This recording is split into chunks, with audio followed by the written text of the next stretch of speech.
नमस्कार श्रोत्यांनो, book highlights bye अश्विनीमध्ये तुमचं स्वागत आहे. आज आपण डॅन एरियली यांनी लिहिलेल्या प्रेडिक्टेबली इररॅशनल या पुस्तकाची समरी ऐकणार आहोत. कित्येकदा घाईघाईत काही जण टोकाचे निर्णय घेतात, जे निर्णय चुकीचे असतात.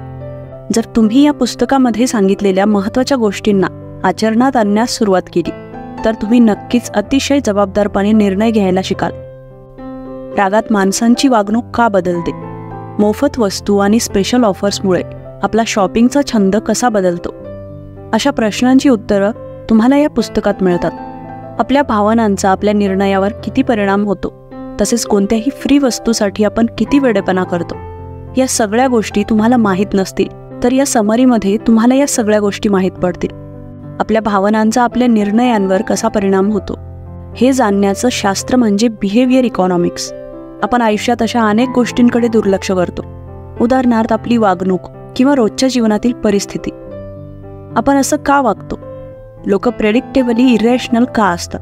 आपण सहसा असमंजसपणे निर्णय का घेतो? एखाद्या वस्तूवर एखादी वस्तू फ्री अशी ऑफर पाहताच आपण स्वतःवर कंट्रोल न करता पटकन ती वस्तू खरेदी करतो. पण हॉटेलमध्ये मात्र खाऊन झाल्यानंतर किती जेवण उरलंय हे आपण कधीच पाहत नाही. ही समरी ऐकल्यानंतर तुम्ही तुमच्या आसपासच्या लोकांची वागणूक चांगल्या प्रकारे समजू शकाल आणि त्यातून मिळालेल्या ज्ञानातून तुम्ही विचारपूर्वक निर्णय घ्यायला शिकाल. असा एक काळ होता जेव्हा तुम्हाला अमेरिकेची प्रसिद्ध कॉफी प्यायची असेल तर डंकिन डोनट्सला जावं लागायचं. डंकिन डोनट्स म्हणजे अमेरिकेतील फेमस कॉफी शॉप, जिथे तुम्हाला योग्य दरात लहान, मध्यम किंवा जास्त प्रमाणातील कॉफी मिळायची. पण काही काळानंतर हॉवर्ड यांना स्टारबक्सची आयडिया सुचली. त्यांनी कॉफी पिण्याची पूर्ण कन्सेप्टच बदलवून टाकली. स्टारबक्स कॉफीला इतर कॉफी शॉप्सपेक्षा वेगळं आणि युनिक बनवण्यासाठी हॉवर्ड यांनी विचारपूर्वक प्लॅनिंग केली आणि हे प्लॅनिंग एकदम परफेक्ट ठरलं. हळूहळू स्टारबक्स कॉफी पिण्यासाठी लोक त्या शॉपमध्ये गर्दी करू लागले. सर्वात आधी हॉवर्ड यांनी कॉफी शॉपमधील वातावरण बदललं. त्यांना युरोपियन कॉफी शॉपसारखं स्टारबक्सला बनवायचं होतं. त्यांनी कॉफीसाठी उच्च गुणवत्तेच्या कॉफीच्या बियांचा वापर केला, त्यांचा सुगंध दूरपर्यंत पसरायचा. तसेच त्यांनी कॉफीसह पेस्ट्रीज, केक्स आणि वॅफल्स सारख्या गोष्टीही शॉपमध्ये ठेवल्या. हॉवर्ड यांनी आपल्या कॉफीला कधीच स्मॉल, मीडियम किंवा लार्ज असं लेबल दिलं नाही. उलट त्यांनी कॉफीला वेगवेगळी फॅशनेबल नावं दिली, जसं की टॉल, ग्रँड किंवा वेंटी, फ्रॅपुचिनो, कॅफे अमेरिकॅनो, कॅपुचिनो अशी नावंही दिली. स्टारबक्सचा हा नवीन अंदाज कस्टमर्सना खूप आवडला. लोकांना स्टारबक्सची ही महागडी कॉफी पिणं म्हणजे एक फॅशनच वाटू लागलं. तसं तर कित्येक ऑफिसमध्ये फ्रीमध्ये कॉफी मिळते, पण काही प्रामाणिक कस्टमर्स फक्त स्टारबक्सची कॉफीच पसंत करतात, कारण त्यांना ती युनिक कॉफी वाटते. ती त्यांच्यासाठी फक्त कॉफी नसून त्याहूनही मोठी गोष्ट आहे. आणि हॉवर्ड यांना देखील हेच हवं होतं की त्यांच्या या महागड्या कॉफीचे सर्व कस्टमर्सना वेड लागावं, आणि तसंच झालं. आपण कधीही एखादी गोष्ट विकत घेतो तेव्हा आपलं पहिलं लक्ष हे त्या वस्तूच्या किमतीवर जातं, आणि कंपन्यांचे मालक आपल्या कस्टमर्सच्या प्रेडिक्टेबल इररॅशनल बिहेवियरचा आपल्या कंपनीच्या फायद्यासाठी वापर करतात आणि प्रॉडक्टचे रेट वाढवतात. एखादा कस्टमर जर आनंदाने एखादा प्रोडक्ट खरेदी करत असेल तर साहजिकच तो पुढे देखील ते प्रोडक्ट खरेदी करणार, जरी त्यासाठी त्याला जास्त पैसे खर्च करावे लागले तरी. एकदा का एखाद्या वस्तूची सवय झाली तर ती जाता जात नाही, आणि कस्टमर सारखी ती वस्तू खरेदी करतात. आणि कंपनीच्या मालकांचं हेच पहिलं ध्येय असतं की कस्टमर्सना त्यांच्या प्रॉडक्टची सवय लागली पाहिजे आणि कस्टमर्सनी त्यांचे प्रॉडक्ट्स मोठ्या प्रमाणात खरेदी केले पाहिजे. तुम्ही ॲपल कंपनीबद्दल ऐकलं असेलच. तुम्हाला हे माहीत असेलच की ॲपल कंपनीचे सर्वच प्रॉडक्ट्स हे इतर गॅजेट्सपेक्षा महाग असतात. असं असूनही जर तुम्ही एकदा ॲपलच्या वस्तू वापरल्या तर कदाचित तुम्ही त्यांचे एकदम लॉयल कस्टमर बनू शकता. तसं पाहिलं तर इतर ब्रँड्समध्येही तुम्हाला चांगल्या क्वालिटीचे हायटेक फोन्स किंवा लॅपटॉप मिळू शकतात, पण ॲपलचे फॅन्स हे नेहमी ॲपलचे कौतुक करतील. ॲपलचे युजर्स नेहमी म्हणतात की ॲपलचे प्रॉडक्ट्स खूप वेगळे आहेत, ओरिजिनल, इनोव्हेटिव्ह, युजर फ्रेंडली आहेत. आणि हेच तर स्टीव्ह जॉब्स यांचं यश आहे. त्यांच्या स्ट्रॅटेजीची जादू आहे.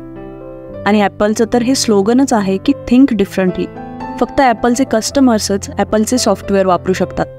जेव्हा आपण कोणताही आयफोन किंवा मॅक खरेदी करतो तेव्हा आपण त्या एलिट ॲपल ग्रुपचे सदस्य होतो. फक्त ॲपलच्या ग्राहकांनाच त्या ग्रुपच्या सेवा मिळतात. याच कारणांमुळे कमी किमतीत इतर दुसऱ्या चांगल्या ब्रँड्सचे गॅजेट्स मिळत असतानाही आपल्याला ॲपलचे गॅजेट्स आणि ॲक्सेसरीज आवडतात. आणि याच गोष्टींमुळे हॉवर्ड आणि स्टीव्ह जॉब्स आज एवढे यशस्वी बिझनेसमॅन आहेत, कारण त्यांना सप्लाय आणि डिमांडच्या चुकीच्या युक्तिवादाबद्दल अधिक माहिती आहे. आपल्या समोर आलेली एखादी गोष्ट आपल्याला दुसऱ्या वस्तूसोबत कम्पेअर करता येईल अशी हवी असते. जर आपल्याला कम्पेअर करण्यासाठी कोणतीही दुसरी गोष्ट अवेलेबल नसेल तर निर्णय घेण्यासाठी आपल्याला अडचण येते. उदाहरण द्यायचं झालं तर फ्री ऑफर्स नेहमी कस्टमर्सला आकर्षित करतात. एखाद्या प्रॉडक्टवर काही फ्री गोष्टी दिसल्या की आपण लगेच त्या विकत घेतो, अगदी त्या आपल्या काही कामाच्या नसल्या तरीही. आपल्याला वाटतं की आपल्या पैशांची बचत झाली, पण असं अजिबात नसतं. जसं की समजा तुम्ही एका स्पोर्ट्सच्या दुकानात गेले. तुम्हाला एक स्पेशल प्रकारचे सॉक्स घ्यायचे आहेत जे आपल्याला टेनिसच्या प्रॅक्टिससाठी वापरायचे आहेत. आपण दुकानात घुसताच आपल्याला दिसलं की एकावर एक सॉक्स फ्री आहे. तुम्हाला टेनिसवाला सॉक्स हवा असूनही तुमचं लक्ष फ्रीवाल्या सॉक्सकडे जातं आणि अशा प्रकारे तुम्ही गरज नसलेले प्रोडक्ट खरेदी करता. आणखी एक उदाहरण म्हणजे तुम्ही किराणा मालाच्या दुकानातही जेव्हा तुम्ही एखादी साधारण वस्तू घेण्यासाठी जाता तेव्हा तिथे तुम्हाला दुकानात गेल्यावर कोकचा ढीग दिसतो, जिथं लिहिलेलं असतं 6 कोकवर 1 कोक फ्री. तुम्ही कोक घेण्यासाठी गेलेले नसता, पण ही ऑफर पाहून तुम्ही 6 कोक्स खरेदी करता. आता तुम्ही यातून काही बचत केली का? तर नाही. तरी सुद्धा तुम्ही आनंदात काही दिवस हे कोक पिता. आणि यालाच प्रेडिक्टेबली इररॅशनल कस्टमर असं म्हणतात. लोक खूपदा आपल्या मित्रांना किंवा नातेवाईकांना आनंदाने मदत करतात, पण ते तीच सर्व्हिस पैशासाठी करण्यास तयार होत नाहीत. यालाच आपण सोशल नॉर्म्स आणि मार्केट नॉर्म्स म्हणतो. पण या 2 गोष्टी नेहमी वेगळ्या ठेवल्या पाहिजे, कारण या गोष्टी मिक्स झाल्या की खूप मोठ्या अडचणी येऊ शकतात. कल्पना करा की तुम्ही एका कार्यक्रमासाठी तुमच्या सासरी गेले आहात. तुमच्या सासूने तुमच्या फॅमिलीसाठी खास जेवण बनवलंय. जेवणात चिकनच्या ऐवजी घरगुती पदार्थ बनवले, जसं की पुलाव आणि बासुंदी. तुमच्या बायकोची आवडती डिश सुद्धा बनवली. तुम्ही सगळेजण आनंदाने जेवता. डिनर झाल्यानंतर एवढ्या चांगल्या जेवणासाठी तुम्ही तुमच्या सासूचे आभार मानता आणि अचानक आपल्या जागेवरून उठून आपलं पाकिट घेता आणि तुमच्या सासूला ते पैसे देत म्हणता की आई, तुम्ही आमच्यासाठी आज एवढं छान जेवण बनवलं, त्यासाठी हे पैसे. तुमचं हे बोलणं ऐकून अचानक सगळेजण शांत होतात. कुणालाच तुमची ही गोष्ट आवडत नाही. सगळ्यांचा मूड खराब होतो. स्पेशली तुमच्या सासूला खूप वाईट वाटतं. तुमच्या बायकोची बहीण तुमच्याकडे रागाने पाहते. तुमची बायको तर अत्यंत चिडलेली असते. तर या सगळ्यामध्ये चूक कुणाची होती? साहजिकच तुमची, कारण तुम्ही सोशल नॉर्म्स आणि मार्केट नॉर्म्स मिक्स केलेत.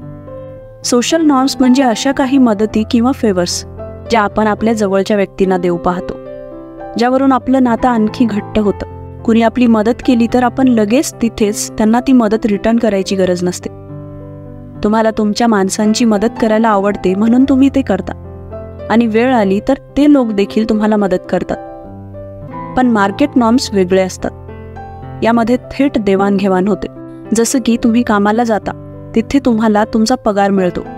काही वस्तू खरेदी करता ज्यासाठी तुम्हाला पैसे मोजावे लागतात. ज्या अपार्टमेंटमध्ये राहता तिथं तुम्हाला भाडं द्यावं लागतं. कोणत्या बँकेकडून लोन घेतलं की त्याचं व्याजही द्यावं लागतं. म्हणजे तुम्हाला जे मिळतं त्याच्या बदल्यात तुम्ही पैसे देता. यालाच मार्केट नॉर्म्स म्हणतात. आपण ज्या त्या परिस्थितीनुसार हे 2 नॉर्म्स वापरतो. जसं की आपण पहिलं उदाहरण पाहिलं. आपल्या सासूला थँक्यू म्हणण्यासाठी नवऱ्याने जर त्यांना त्यांच्या आवडीचं आईस्क्रीम गिफ्ट केलं असतं तर त्यांना खूप आनंद झाला असता आणि त्यांचं नातं आणखीन घट्ट झालं असतं. सोशल नॉर्म्समध्ये गिफ्ट दिलं आणि घेतलं जातं. एकमेकांविषयीचं प्रेम व्यक्त करण्याची ही पद्धत असते. खूपदा असं होतं की फ्रेंड्स एकत्र डिनर करत असताना पिझ्झाचा एक तुकडा शिल्लक राहतो. कुणालाच तो तुकडा खायचा नसतो. सगळेजण एकमेकांना म्हणतात, माझं पोट भरलं आहे, तुम्ही खा. पण कुणालाच तो शेवटचा तुकडा खायचा नसतो. आपल्या प्रेडिक्टेबली इररॅशनल बिहेवियरचं हे एक उदाहरण आहे. आपण जेव्हा एखाद्या ग्रुपमध्ये असतो तिथं आपल्याला सोशल नॉर्म्स फॉलो करावे लागतात. लोकांसोबत आपल्याला आदराने बोलावं लागतं. आपण मोठ्या मनाने एकमेकांच्या आनंदाचा विचार करतो. पण समजा तुम्ही एकटे काहीतरी खात आहात तर तुम्ही कदाचित आईस्क्रीमचा पूर्ण बॉक्स खाऊ शकाल. आता या 2 परिस्थिती पहा. समजा तुमची एक कलीग आहे जी ऑफिसमध्ये तुमच्या सोबत बसते. एके दिवशी ती 100 चॉकलेट चिप कुकीज बनवते आणि ऑफिसमध्ये सर्वांना वाटते. तुम्ही सर्वात जवळ असल्यामुळे ती पहिल्यांदा तुम्हाला देते. आता तुम्हाला कुकीज कितीही आवडले असतील तरी तुमच्यातील सोशल नॉर्म्समुळे तुम्ही एकापेक्षा जास्त कुकीज घेऊ शकणार नाही, कारण त्यावेळेस तुम्ही इतरांचाही विचार करताय. सर्वांना समान कुकीज मिळायला हवेत हा विचार करून तुम्ही एकच घेता. पण तुमच्या कलिगने तुम्हाला कुकीजचे पैसे मागितले तर?